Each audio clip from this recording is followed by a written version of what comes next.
Okay, so first I'm supposed to reflect on why it's important for a teacher to have foundational knowledge of media technology, resolution, and compression. Mainly, it's important to have knowledge of media technology so that I am able to access and get around and use popular media sites. That way, I can better communicate with my students, with my peers, with the parents of my classroom. And also so that I have as much knowledge as possible um, relating to online technology so that my kids aren't stuck in the past just writing all of their assignments or drawing pictures. And it could be a lot more fun for them to make online presentations or to access certain websites and build things online. Um, and then, as for resolution and compression, those two things are important because if I, as a teacher, would like to share something that I created, um, on an online platform, I want it to look as best as possible. So I want it to save it and share it in high resolution.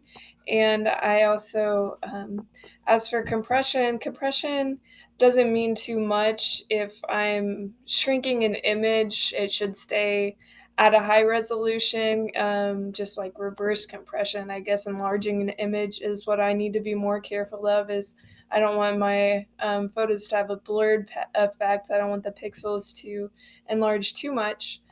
And then it says, describe your experience working with Prezi. Did you have any challenges working with it? Yes, I don't like Prezi pretty much whatsoever. I don't think it's very user friendly.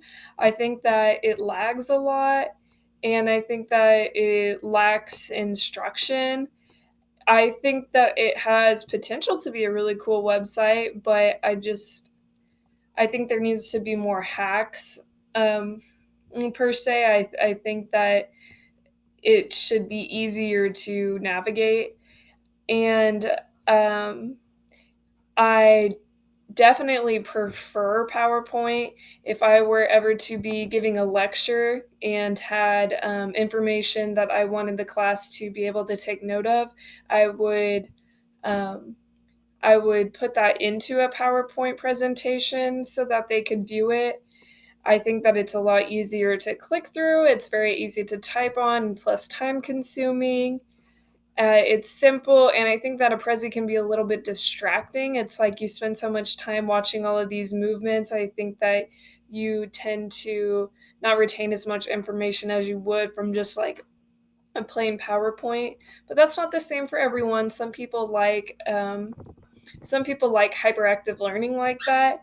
And I think that if I were making a presentation for an assembly, I would like to use Prezi because, like I said, I do think that I think it is better looking than PowerPoint. I think it's more fun to watch. And then lastly, it says describe your experience working with Screencast-O-Matic. I did use Screencast-O-Matic. I didn't download one of the others. That one seemed to have good reviews. And I had no problems with it. It was very easy. And as a college student, I've watched tons of tutorial videos regarding my laptop or regarding my camera or how to work out a math problem on YouTube. And I've always thought that these videos were great because I could see exactly how somebody was using a calculator or um, finding a specific setting on a menu by viewing what they're actually doing on their screen. And I've never known how to do that until this point. So I think that it will be great.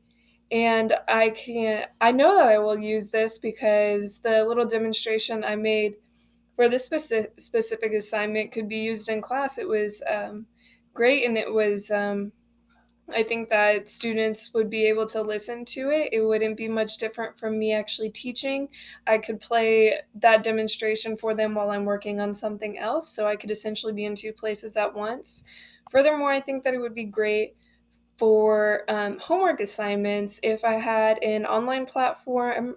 I had a class website or a class Facebook page. I could post demonstrations of me working problems or using different websites or functioning, like I said, in math, a calculator. I could upload those to those sites, and then my students could refer back to them. They could reference them for homework questions. I always found it frustrating to get home and not be able to remember what my teacher told me in class. So I think that's great. They could take class home with them and not be so frustrated or stay up so late. And then trying to find other videos, they could see how I specifically want them to do it if I were to take I guess a video shot, I don't know what to call it, of what I'm doing on my screen. So yes, I think there's a lot of ways to utilize it.